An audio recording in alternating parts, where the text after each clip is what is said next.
Hello and welcome everyone. We're thrilled to have you here today to participate in our webinar where we will be introducing you to the Discovery Learning Assessments and Business Simulations. My name is Daniela Kwiatkowski and I'm the Manager of Training and Development here at MHS. Before we jump into the presentation itself, I just want to run through a few logistics with you.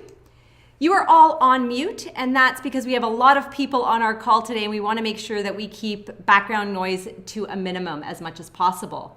However, we do want to hear your questions. So please, at any time throughout our presentation, please ask your questions. There is a question pane in the panel on the right-hand side of your screen. At any point in time, enter your question in there. We have reserved some time at the end of today's session where our presenters will respond to some questions. So we'll try to get to all your questions as much as possible during the webinar itself. If we don't get to your question, we will let you know who to contact to ask it, or someone from MHS will reach out to you. As well, in the panel on the right-hand side, there is a section that's called handouts. There are 5 handouts in that panel. I ask you to download those right now or at some point during the presentation. There are the slides there that we are going through today, but there are some other helpful pieces of information and documents in there that you'll want to look through at some point after today's webinar. You will need to download those during the presentation because as soon as we're done, you won't have those available to you. So please do that now if you can. We are recording today's webinar, so if you have a colleague that didn't get a chance to attend the live version, we are recording it and they can find it in the next few days. It will be on our YouTube station. If you search under MHS Talent Assessment, you'll find it there. So before I turn to our presenters, I just want to go through a poll and ask to find out exactly who do we have on the call right now. So as you can see, we want to know what kind of a attendee are you? Are you an MHS customer, a DLI customer, both, or neither? And you're just interested in hearing about our assessments. And interesting, so we have both MHS and DLI customers. Well, welcome everyone. And we're thrilled that you were able to take the time out to spend with us today. So now I'd like to introduce you to our presenters today. Katie Ramatar is the manager of the Organizational Development Solutions Group at MHS. This is a new team that's devoted to the design, administration, and delivery of customized training solutions that support the MHS talent products. Having spent the last 7 years at MHS working on the talent assessment side of the business, Katie sees the potential for leadership growth and development when our assessments are set up for success with supporting curriculum and development activities. Katie has more than a decade of consulting experience in talent assessment and development, working with organizations in both private and public sectors within Canada, the US, and Australia. And I'd also like to introduce you to Carrie Colbin. She is a partner relations consultant who is dedicated to helping consultants develop their business and organizations measure and manage talent with scientifically validated assessments. Carrie provides support and custom solutions to clients who are looking to use assessments for selection and/or development of leadership and high potential programs with the use of tools and now business simulations. Carrie has been a partner relations consultant with MHS for over 7 years now and has 20 years of experience in business development. She supports MHS assessment users or clients through strategic thinking, understanding market positioning, and recognizing opportunities. So now I'm going to pass it over to Katie. Thank you, Daniela. Thank you to everybody on the phone today, and welcome to folks who are new to both Discovery Learning and Multi-Health Systems. Carrie and I are really thrilled to be here to be able to talk to you about a new product line, and we'll be taking some time today to go through the details of those products, but we did want to let you know that this is the first of 2 webinars. There will be another webinar later in the summer where we'll be taking a deeper dive into the products. So the point of today is to go through all of the products that are now available through the Discovery Learning line of products. So for those folks who are new to MHS, a little bit about our story. So we are a scientifically validated publisher of assessments. We are located around the world, but our head office is in Toronto, Canada. And we publish assessments in 4 different streams: in the clinical market, in the education market, public safety, and the talent assessment markets, where Carrie and I work, and also work with consultants who operate out of. So we've been in the business for over 30 years, and in the talent space, we're most widely known for our work in emotional intelligence, and particularly with the tool, the EQI 2.0. But I'd like to focus now on the most recent chapter in our story, and that's the acquisition of Discovery Learning International. So for those folks on the line who are new to that company, a little bit about who they are and our journey together. At the end of December 2015, MHS acquired Discovery Learning International, and they're a boutique assessment and training company based in Greensboro, North Carolina. They also published assessments, but new to us, they publish simulations, business simulations and experiences designed to drive insight through learning and experiential learning. They also have custom training solutions that supported their products out there in organizations. So that was also a new piece to MHS when we were looking at an organization that we could partner with. So for those folks on the phone who've worked with Discovery Learning products, this will be a bit of a review for you, but I thought it would be helpful to share the history of Discovery Learning, their product development process, just so you have a bit of context around the products that Carrie is going to take a deeper dive into in a moment. So like MHS, Discovery Learning launched just a little bit after us back in 1991 by its founder, Dr. Chris Musselwhite.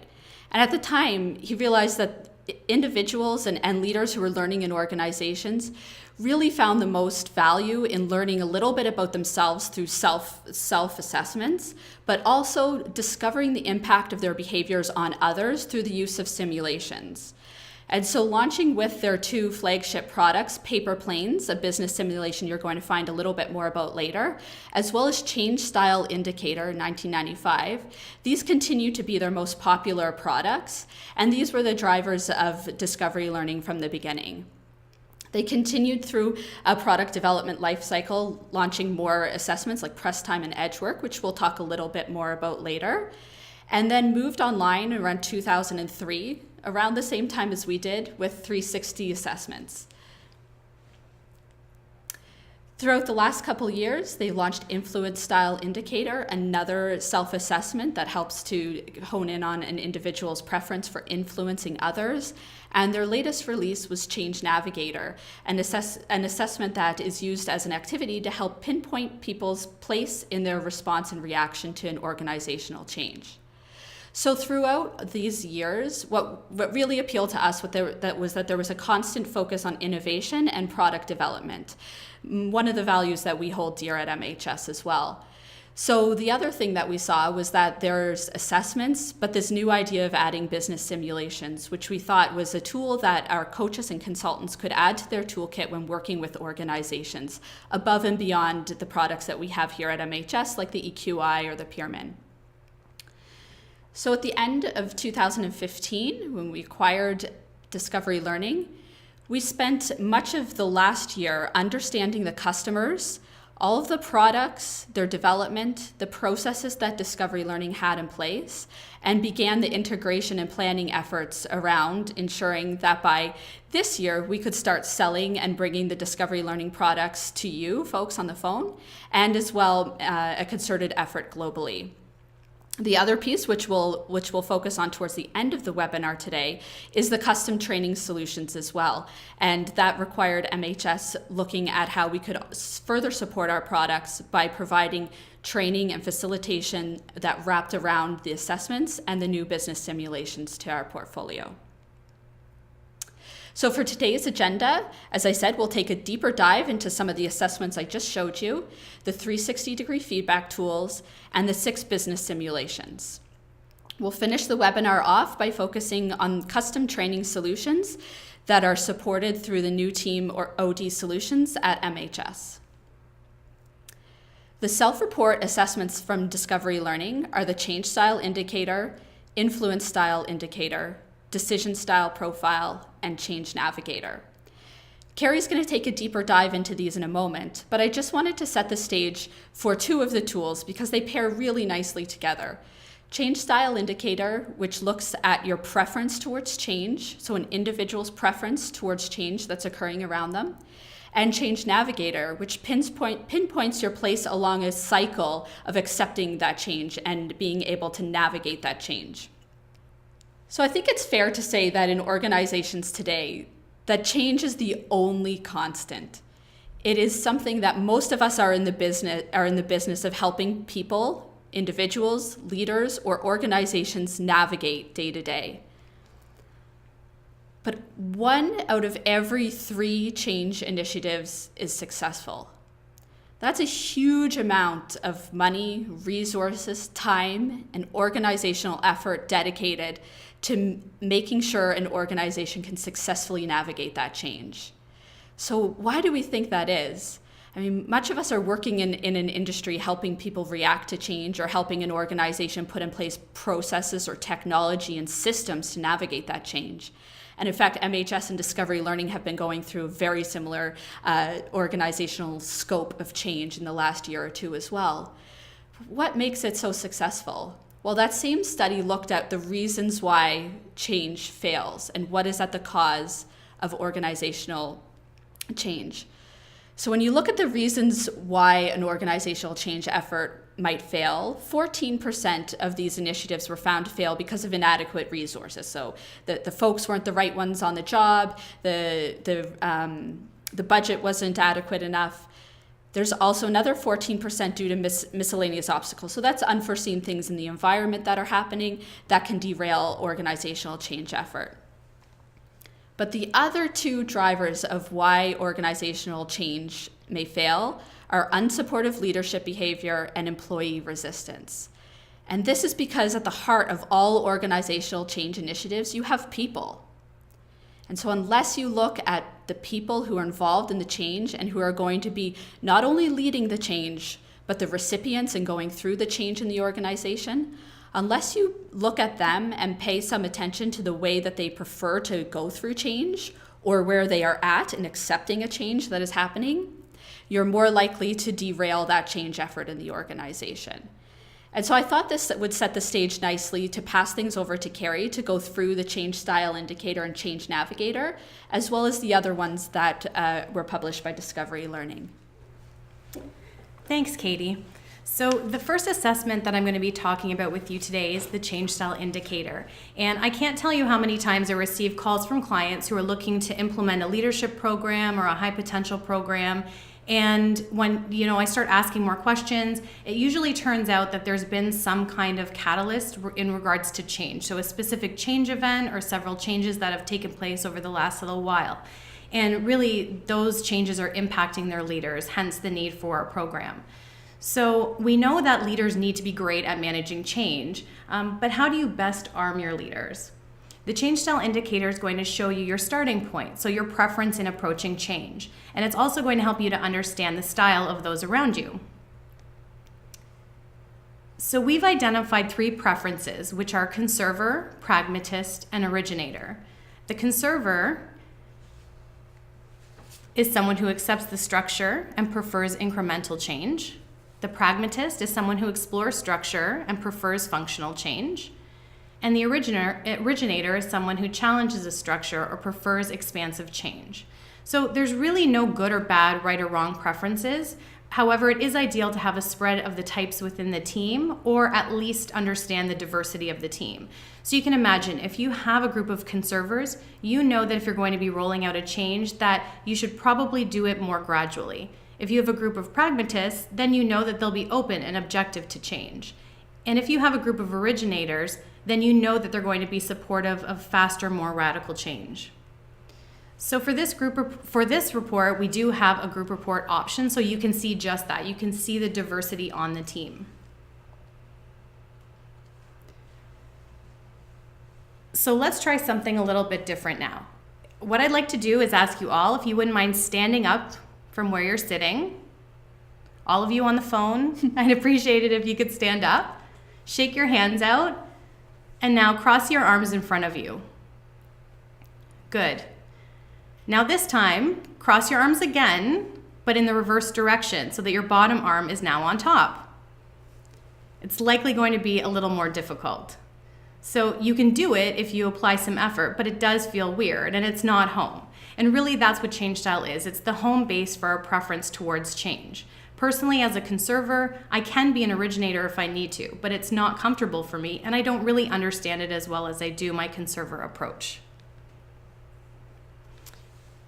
So the next assessment that I'm going to be talking about is our Change Navigator. So this is an assessment that you would use if you were implementing a specific change event. And as Katie mentioned, many organization changes fail due to people, whether they didn't get the buy-in for their support or they didn't understand their change type. So the Change Navigator is an assessment that's rolled into a 2.5-hour workshop, and it focuses on the 4 predictable stages of transition associated with change. And those 4 areas are acknowledging, reacting, investigating, and implementing. This assessment will look at strategies for building resilience during the change. And so whether it is you have an upcoming structural change, an acquisition, or really any other event that you anticipate is going to impact your team or organization, then this is a great option. So for more information about the Change Style Indicator or the Change Navigator, please keep your questions coming, as well as at the end of this webinar, we're going to introduce you to your partner relations consultants so that you can write down their names, their numbers, and contact us with any questions. So the next assessment that I'm going to be going over is our Influence Style Indicator. So what is influence? It's the interpersonal behaviors that we use to have a positive impact on another party's choices. So we all know that people who are leading teams definitely need the capacity to influence others. And the idea behind this is that if you cannot get your ideas and your opinions heard or considered, then you're not going to be an effective leader. So let's reflect on that for a moment. Think of a time when someone got you to do something that you weren't sure you wanted to do, but later were glad that you did it. What did the person do or say to convince you or influence you? And what was the impact that it had on you? Well, it's likely that that person used one of 5 influence styles that I'm going to be introducing you to today, and chances are it was their preferred style. So the 5 unique styles are asserting, which is push perspective and encourage debate, rationalize, push perspective with logic and reason, inspiring, to pull by enthusiastically encouraging shared purpose, bridging, pull by building coalitions based on mutual interests, and negotiating, the willing to compromise and negotiate an outcome. So when you get your personal report, it's going to look something like this. It's going to show you your preferred style, and it's also going to pull information on your secondary and also your underutilized influence styles. So the influence style indicator results are going to show you your individual strengths and challenges. It's going to explain how to address those underutilized styles, and it's going to provide tips for using influencing effectively. This one takes about 10 minutes to complete, and you do have the option of a group report as well as your personal report. It can also be taken online or on paper format. So the next assessment is our decision style profile, and I like this quote because people truly don't realize how important decisions are until they make the wrong ones. So the decision style profile is made up of 10 real-world business cases, and it looks at the process that you take while you're making the decision and then who you include in the decision-making process. The 5 critical decision factors during your decision-making process are clarity, commitment, alignment, time, and information. So clarity, the kind of questions you're going to be asking yourself are, am I clear on the problem or the situation? For commitment, you're going to be asking yourself, is commitment a critical factor for successful implementation of this decision? Alignment, is there goal agreement and alignment among stakeholders and the organization? Time, how critical is time? And information, do I have all the facts needed to make the decision? It's then going to look at how inclusive you are in your in your decision making. So do you use a directing, a fact finding, an investigating, a collaborating, or a teaming style when you're making your decisions?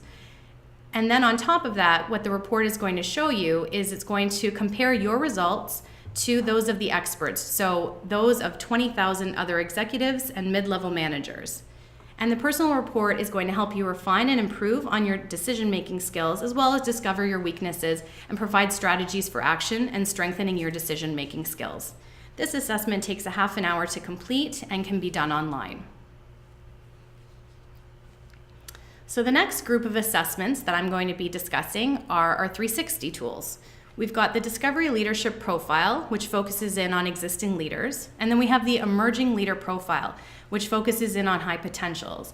And this is kind of a special one because from what I hear from my clients, there are not a lot of tools like that that do focus on high potentials. These 360s have some really great features. One of them would be not only do the raters weigh in on how well that leader is doing, but the raters also get to choose if that leader needs to do more, do less, or if their current level of activity is just right. So I'll give you an example of that. Let's say a rater says that their leader just occasionally likes to change or challenge him or herself with new things, but that's really not pertinent to their job. So then the rater can say it's just the right amount. Even though it's only occasionally, it is just the right amount. Another unique feature in this option is for a group report as well, and we also do hear that there aren't many 360 group reports out there. So a couple of the important topics that these 360s address are direction and strategy, business management, learning agility, and decisiveness, just to name a few. As you can see, there's quite a few different categories of focus that are really pertinent to leaders today. This assessment takes about 20 minutes to complete, and you receive your full report, and as I mentioned, there is a group report option.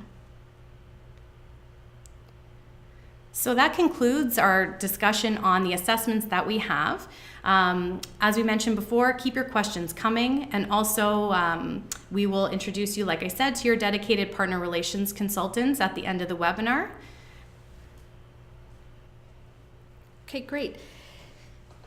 So the next portion of the webinar will focus on 6 business simulations from Discovery Learning. So we finished the self-assessments, the 360s, we'll move on to simulations, and then again wrap up with the custom training solutions that wrap around these products.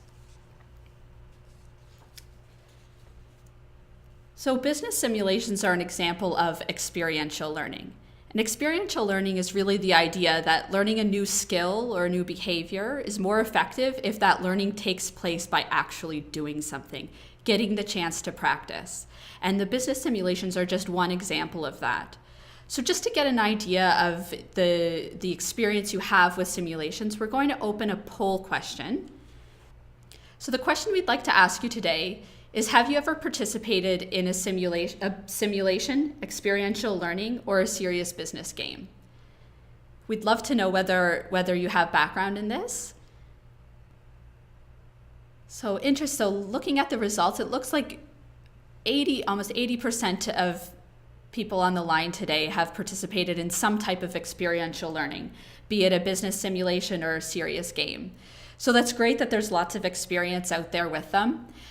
We actually recently took a look at a white paper that was published by ATD. If you haven't had a chance to look at it, it's a great one. It was published just last month. And these results from their research showed that 3/4 of organizations use some form of experiential learning in their leadership development programs. And not only with more senior leaders, but also with emerging leaders and front-facing employees as well. So they're really becoming more popular in the programs that we use to develop our people today. So like Carrie's activity, let's do something a little bit different. I want everybody to pick up a pen or a pencil and sign their name. So I'll give folks a few seconds if you have a really long name. All right, great. So now I want you to sign your name again, but I want you to use your opposite hand. Give that a try. So the idea of this activity is to really crystallize the concept of personal style or preference that Carrie presented earlier. The idea of the exercise is that it's probably more comfortable for you to have signed your name in the first place using your natural or preferred hand. You can sign with the other hand if you have to, but it's definitely not easy, and it probably takes a little more cognitive activity to get it going. So this example is a really small simulation or a really small exercise that you can use in any of your programs when you're working with the idea of personal style. There's no right or wrong style. It doesn't matter whether you use your left or right hand, but that everybody has a tendency and a preference for signing their name, just like they have a preference for approaching change or a preference for influencing others. So thinking about that simulation that you participated in, I want you to think back to what made it so powerful. What was it that made that experience stick with you? Well, chances are it was a low-risk environment, which meant there wasn't really anything on the line if something went wrong. You could try a new behavior, or maybe you learned a new coaching technique, but you weren't going to negatively impact any of your employees. There was no risk. You weren't going to lose a client or lose a relationship that you've been working on throughout your career. So simulations are low risk. They're safe because of that. And as I mentioned, they are an environment for practicing new skills. And what I mean by environment is that they give you a situation and they condense the time between a learner applying what they've learned in their training or their workshop to the time it takes to get back to the job and have that opportunity arise and try something new. So that was one of the features that we really enjoyed when we dug into the business simulations, was that we all know how hard it is to get that transfer of training to stick. And that is how your training program is measured, or how it's defined as successful, is, are people doing something different as a result of their learning or of your program? So if you really want to make sure that the behavior is being transferred back to the job, it's best to provide an environment beforehand, before they get back to the job, that's safe, low risk, and gives a chance to practice those new skills or the new concepts that they learned throughout the training program. So Carrie is going to walk you through 3 of the 6 business simulations that we have today, and I'll pass things over to her. Thanks, Katie. So as Katie mentioned, we do have 6 simulations, and they do span a wide range of complexity. So I'm going to be touching on one in each level today. The first one I'm going to be talking about with you is called paper scrapers. And this is a fun and really highly engaging activity. Sometimes can be used as an icebreaker since it only takes about 2 hours to complete. And it is a small team experience. So what you're going to do is you're going to be taking groups of 4 to 9, and they are going to be building and marketing a skyscraper using the provided materials that you give them. On the first hour, it's going to be the activity piece, so they're going to be working through the simulation. And during the second hour, they're going to focus on feedback and ultimately choosing the winning team based on specific criteria. So for this one, the focus is on team problem solving and collaboration, and can be quite competitive since there is a winner at the end. And there's also elements of change that are introduced through the simulation. This one can be paired really well with change style profile, influence style indicator, and decision style profile, as well as the EQI 2.0. And an example of this would be if you had a team take the decision style profile prior to the simulation, and let's say one of the leaders' results showed that they needed to improve on their collaborating style. They can now really put this into practice immediately during the simulation exercise, and then on top of that, receive the feedback instantly on their work and from their teammates during the simulation debrief. We actually have an example of that, Carrie, where we ran paper scrapers just last month with a group of 75 construction site foremen. Their primary need was to sort of break down silos that existed in the organization, increase collaboration, but also focus on effective use of resources. And paper scrapers does tap into that, because you're all working with the same resources, but it's what you do with those resources that can help you win or sort of promote yourself throughout the simulation.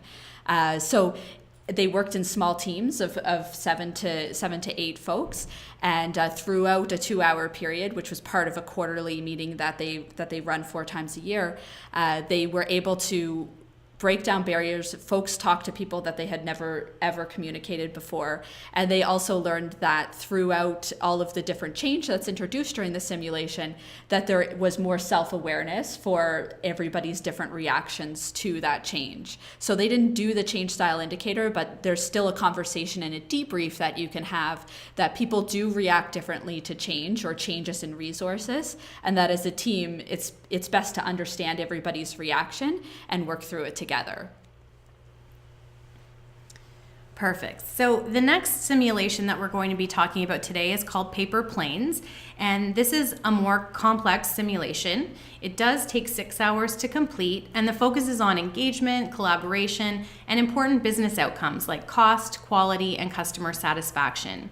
This one is a very hands-on, fast-paced team experience where teams are broken into groups with different roles. They assemble paper planes according to specific customer quality standards, and while they're going through the simulation, they deal with unforeseen changes, and on several occasions have to redesign how they are working.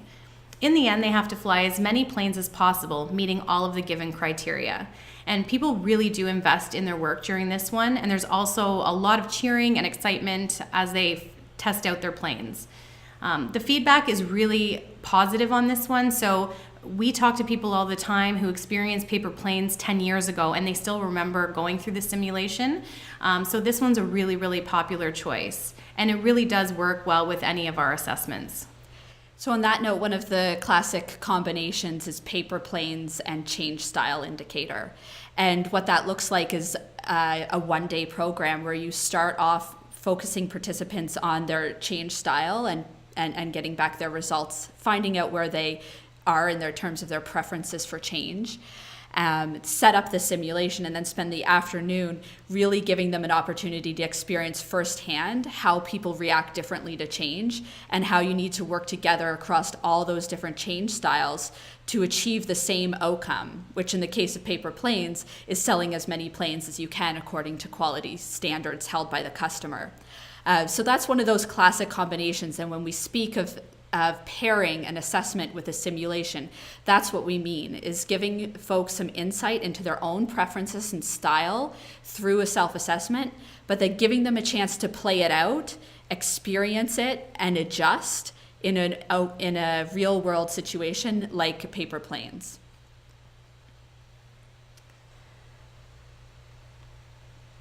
Okay, and so the last simulation I'm going to talk about is called press time. This is our most robust and complex simulation, also very intense. It is a day and a half, and it does work really well with mid-level managers and above. So this one is where teams are grouped into 6 to 8 and work towards bringing a new product to market. They deal with competitors and financial decisions and personnel issues. And a lot of important leadership competencies come up. A lot of subscales that you'd see in the EQI come up here, like problem solving, decision making, teamwork, and interpersonal relationships. And this simulation is really great because the leaders get to focus on enhancing their abilities to lead critical organizational projects. But like Katie said, it's in a very safe and open environment. The other amazing thing about this one is that they get to spend a full day working through the simulation and then a second day giving and receiving personal feedback on their role and how they did.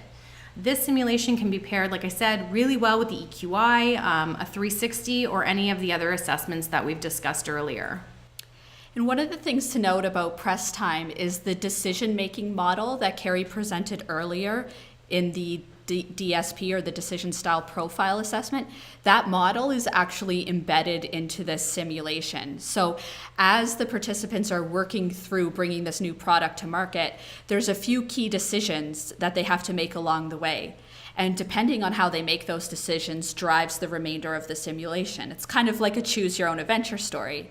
But learning that model and combining it with something like the assessment, the DSP assessment itself, gives participants a chance to make a decision in a style that may not be their preference or their home base, and see how that plays out, not only on their relationships with the other folks in the room, but on the actual results and the financial results of the simulation itself.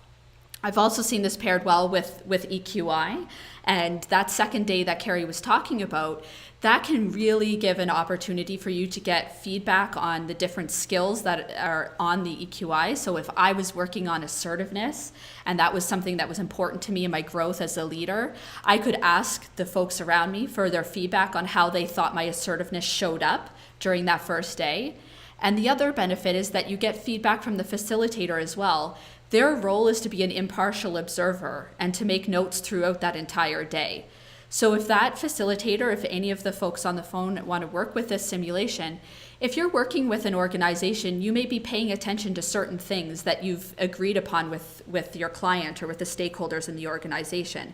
Maybe you're paying attention to how somebody is leading the group in a particular role, or you're paying attention to how somebody is focusing on financials versus relationships. So you can really customize that second day to focus on what's important to your client, but also what's important to the individual development and growth plans of the leaders in that room. Okay, so that concludes all of our simulations. There's a few that I didn't touch on, which are edge work, the acquisition, and the exchange. So please don't hesitate to reach out to your partner relations consultant for more details on those.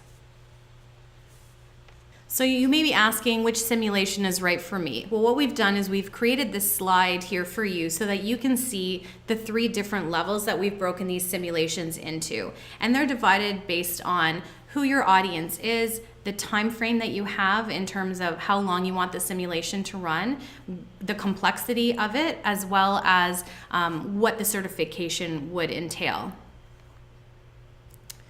Okay. And for those who are saying, how do I get started? Well, certification is quick and easy. Most of the assessments and simulations require just 1 hour with a trainer. They're completely done virtually. And a lot of the customers are up and running and using these assessments within a few days of doing the training. So it's definitely a very fast-paced process. And a few of our shorter simulations require just 1 hour of self-led virtual training. So again, it's very easy. So then you may be asking yourself, just to go back, I do have on this slide also, if you are looking for a trainer, we have the link up here so you can find a trainer near you. So what if you don't want to get certified? Well, Katie's actually going to talk to you now about a new option that we have for you. So without further ado, Katie. Thanks, Carrie. So for the last section of the webinar today, we're going to focus on the custom training solutions. And these are the programs that Discovery Learning has worked with over the years to help support their simulations and assessments in organizations. And at MHS, we officially launched this group in January this year. We're born out of the acquisition of Discovery Learning, who's always created custom training solutions as one of their core capabilities. So if an organization was looking to embed any of the products that you learned about today, either they need support with the facilitation piece or the curriculum or the design or the administration, Discovery Learning was there to help them out.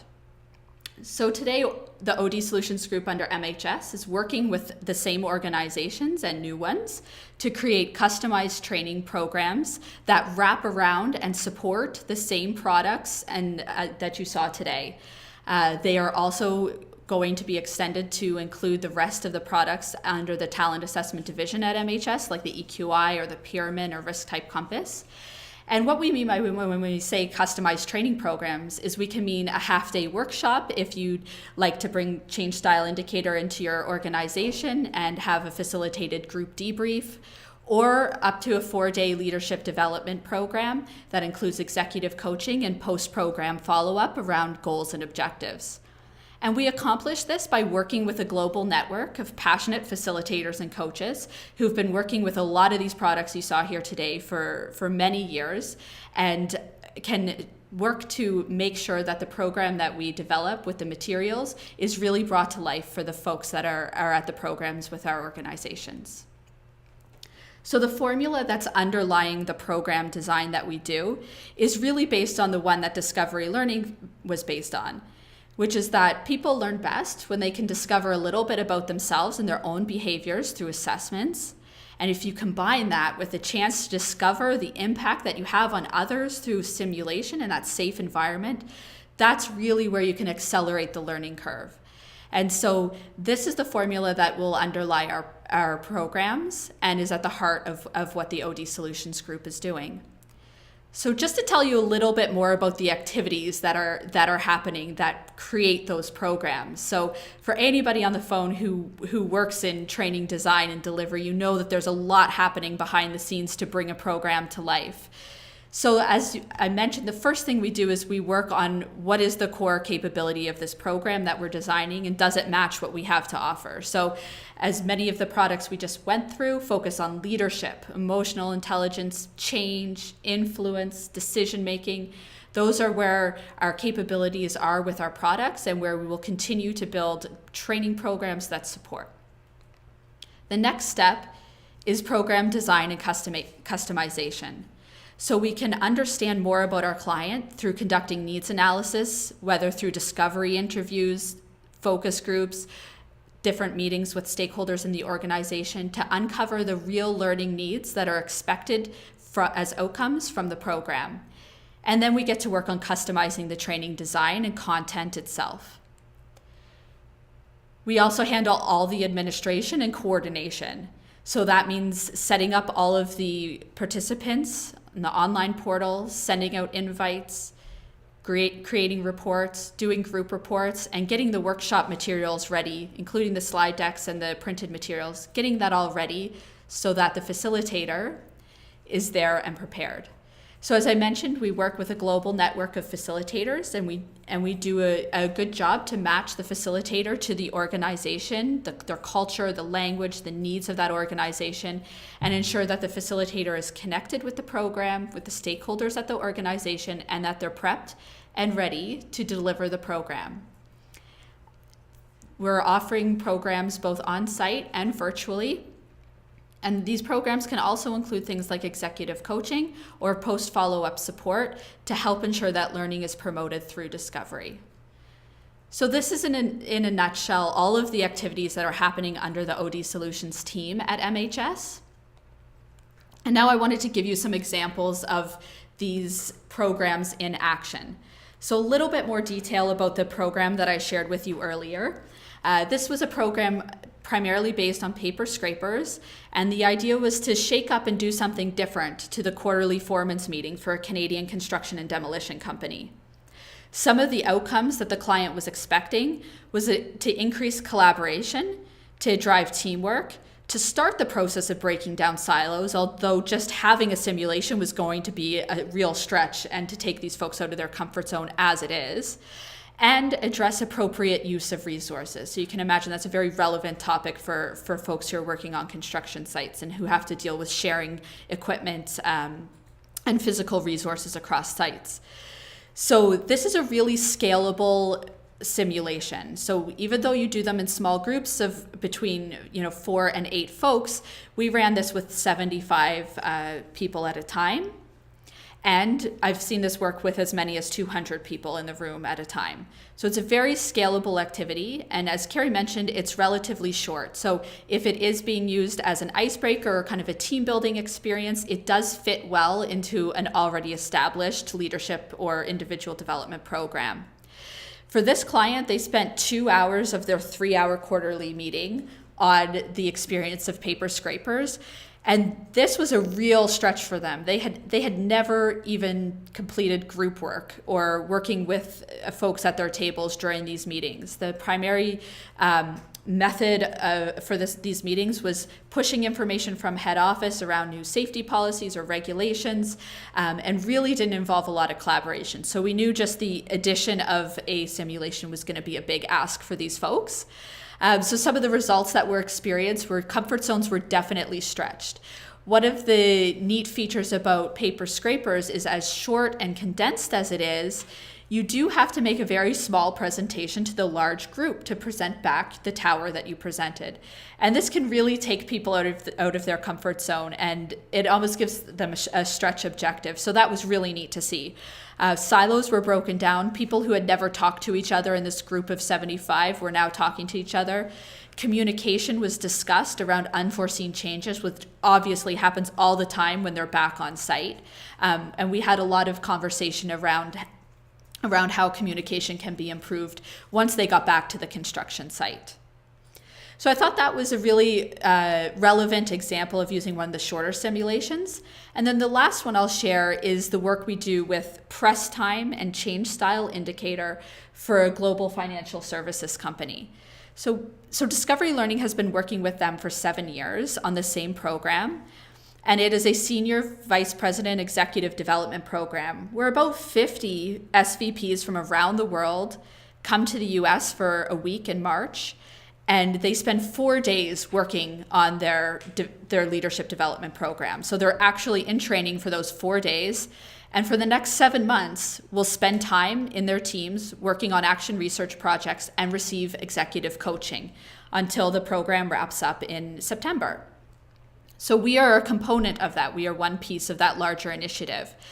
These leaders take this change style indicator and they take other assessments. They complete an internal 360 and they take assessments that are offered by other assessment companies or training providers. And I thought that was unique to highlight because I think sometimes we shy away from conversations when we know that there's another party in there and they've established either curriculum or there's an assessment that's really well embedded in an organization. But these Discovery Learning products really pair themselves well with existing material that's in there. So these leaders are going through a lot of other assessments. Change Style Indicator is just one piece of what they're focusing on throughout their development. We form 7 press time teams. We run 7 press times concurrently.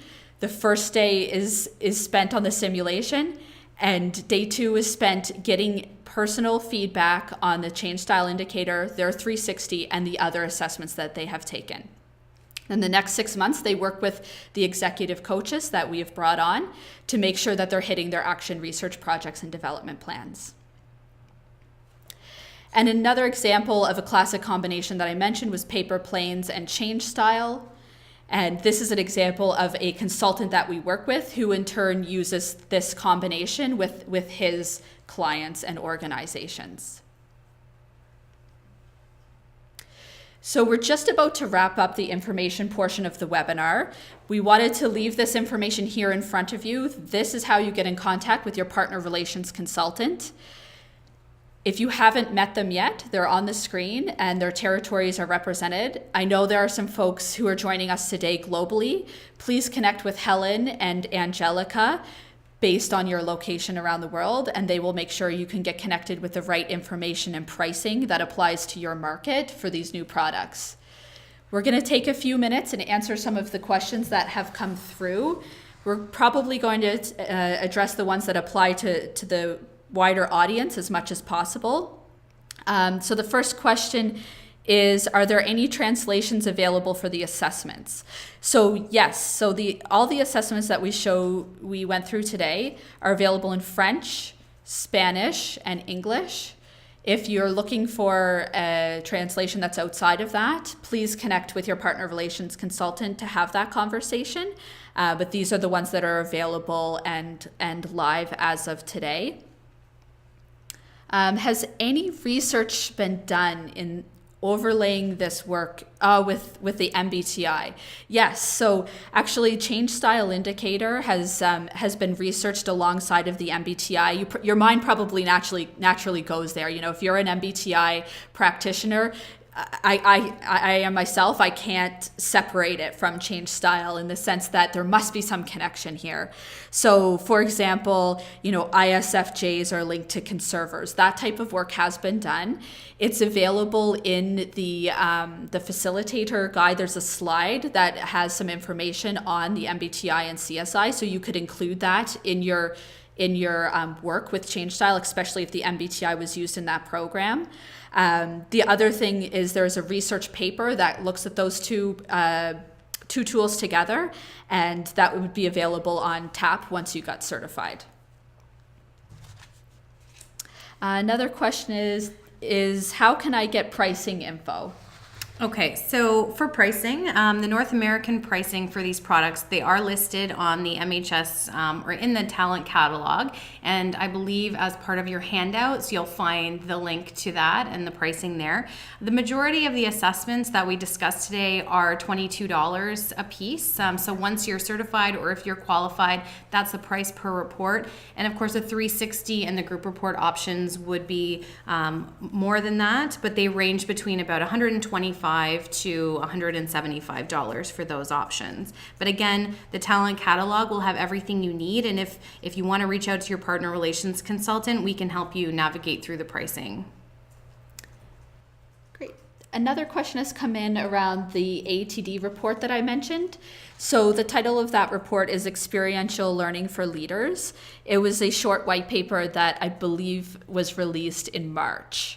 So you should be able to find that on the ATD website. And it did focus on experiential learning in general, which I liked, as business simulations are one component of experiential learning. So take a look at the ATD website. You should be able to find it. It has a nice infographic if you're looking to position experiential learning or simulations in your business and with your organizations. There's lots of infographics and statistics that you could use for experiential learning.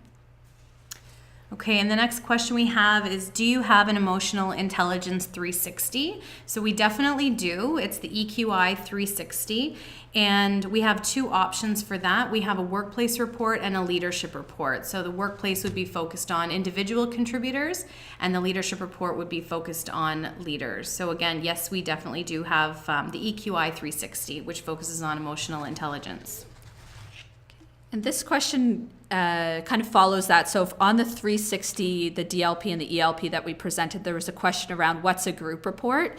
So for the DLP and ELP, the group report for those programs takes all of the data. So let's just say there's 5 leaders that are taking the DLP assessment. It combines the data for those 5 leaders across their 5 managers, across all their peers, and their direct reports into one group report. So this would enable you, if you were a consultant working with this group, it would enable you to bring up some group trends. So maybe there's an area like a strategy that for all 5 of those leaders was a lower scoring area. So that would allow you to create some group action plans and some group development areas for them. So it allows you to sort of present back to a group, an intact group who has gone through the 360 process. And I have one here. Do you require that your executive coaches are ICF certified? So no, there's no prerequisite with regards to getting certified. So another question around those 360s. How did you decide which competencies to include in the 360s? So both of those tools were based on research with organizations. So they are practically driven models in the sense that they looked at what competencies drove success for leaders in organizations. I believe the ELP as well looked at folks who are in an MBA program or an EMBA program, but there is a research report and the equivalent of what would be a technical manual behind both of these tools. So I would encourage you to look at that information for the exact research study, but they are both research based, and there's technical research reports behind both of those tools. Okay, and the question is, what are the certification costs for various assessments? So one of the downloads that we have here for you is a list of trainers who can certify you. So they all do have a little bit of different pricing depending on their offerings. So please contact them directly for pricing. Okay, and we have time for just a few more questions. So I'm qualified to use B-level assessments. Can I bypass certification for the DLI products? So there is a qualification process available for all the products and simulations if you have a postgraduate education in tests and measurements. So just like for folks who are familiar with the EQI qualification certification process, it's similar. So if you have that background, then you would not need to get certified. Although I think you may find the certification process very valuable. The way that the certification process works is it's much more about how you're going to use the tool than it is about the insides or the guts of the tool itself. So for folks who've gone through the EQI certification process, it's very focused on your understanding of the tool. The certification conversations for the DLI products are much more practical based. So you can run your ideas, how you're thinking about including them in your programs or in some work you're doing with an organization. You can really bounce some ideas off of the certification providers, and they have a lot of experience using these tools in their programs. So I think that's it for the questions. Again, if there were any we didn't answer, please connect with your partner relations consultant and we will get them answered for you. And I'll pass things over to Daniela to close things off. Thank you so much, Katie. And thank you, everyone. We got a ton of questions, lots of interactivity, which is fantastic. We really appreciate you taking the time out of your busy days to listen to our presentation and ask all your great questions. Remember, you have a few more minutes before we close off the session to download those handouts in the handout section. If you're having trouble, I know there's some people that can't download the PDFs, please contact your partner relations consultant that you see on the screen here and ask them for a copy. As well, want to remind you that the recording will be available shortly, probably within the next week or so, on our YouTube channel, the MHS Talent Assessments channel. So please take a look at that or pass that on to any colleagues that were unable to make it so they can watch it. As well, as soon as we close out this webinar, you will see a feedback request. It's a short, quick survey. We'd love to hear from you, what you thought not only of today's presentation, but also if there are other topics that you'd like to hear from us on, we'd love to hear it because we're always planning for new webinars. So on that note, I'm going to say goodbye and thank you again for attending.